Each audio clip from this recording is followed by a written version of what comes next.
Ние секогаш велиме да, монополите се дозволени, нели нормално, економија од обем, не можете многу да нели, да се движите, да имате многу голема конкуренција, особено кај што се природните монополи, кои што, да речеме, не можете да имате два добавувачи на вода или на пример не можете да имате нели во други области на производи, меѓутоа затоа е тука одредена нели регулатива која што ги регулира од цените до здружувањата, до картелите и така натаму. Тука е КЗК и ние од друг аспект ја сваќаме конкуренцијата на пазарот, она што Јадранка повеќе зборуваше, меѓутоа пак се врати назад кон овој сегмент на комисијата сега што го работи, а тоа е нечесната пазарна пракса и ограничување на конкуренција со примени на нечесна пазарна пракса на бизнес нели операторите. Така да јас би сакала да кажам сега околу механизмите за заштита кои што вие ги напоменавте. Проблемот беше во одредени ситуации кога КЗК донесе одредени решенија и казнени, нели, па потоа се одеше на управен суд, па после висши управен суд за одредени, нели, бизнес оператори кои што се во одредена, нели, сфера од природните монополи, а едните не, заради тоа што имаше веќе конкуренција на пазарот и подеднакво сите на некој начин си ги користеа тие погодности на пазарот. Во тој смисол беше нашите некои заклучоци, многу е тешко да се докаже здружувањето. Па имавме дури изјави на телевизија дека се здружени одредени нели производители на брашно или не знам нели кои што си кажува отворено дека затоа скока цената на брашното заради тоа што ние и на светскиот пазар, ама и ние се договоривме. Значи зборови одредени кои што ви сугерираат дека постои одредена ситуација, нели, несоодветна. Меѓутоа сето тоа треба да се сузби и се сузбива, нели, ќе се казна таквите играчи, ќе се открие тоа. Сега како потрошувачите да се обештетат? Значи кога имавме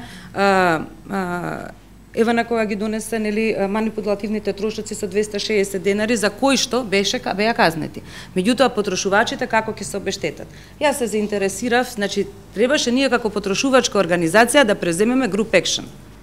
Значи групна акција. Знаете што значи тоа? Вие ќе превземете групна акција, ќе најдете адвокати заедно со адвокатската комора, они ќе тужат, нели? Меѓутоа ви треба согласност од секој индивидуален сопственик на сметка, ги речеме, нели, потрошувач на електрична енергија. Во тој смисол, секогаш некој ќе остане по страна. Нити имаме толку доволно адвокати, нити имаме толку можности за иницирање на такви постапки. Ние па како организација, нели, треба тие да платат 30 евра прилike за постапка, па потоа и така натаму, пак адвокатите ќе ги земат парите.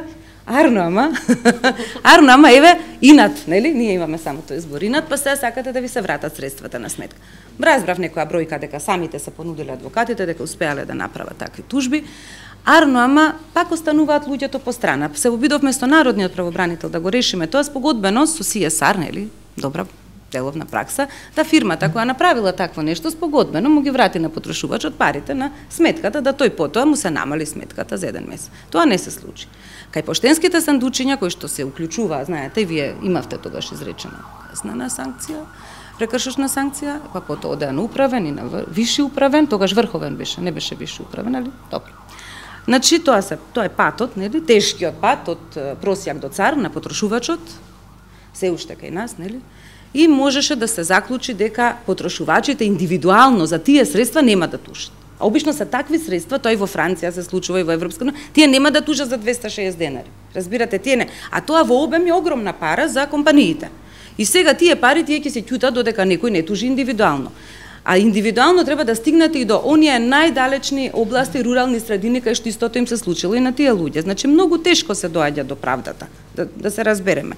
Она што ние го бараме е да речеме спогодбено решавање на споровите, иницирање на во 2016 ќе се имплементира АДР директивата, да речеме, иницирање на потрошувачка арбитраж, спогодбено решавање на споровите.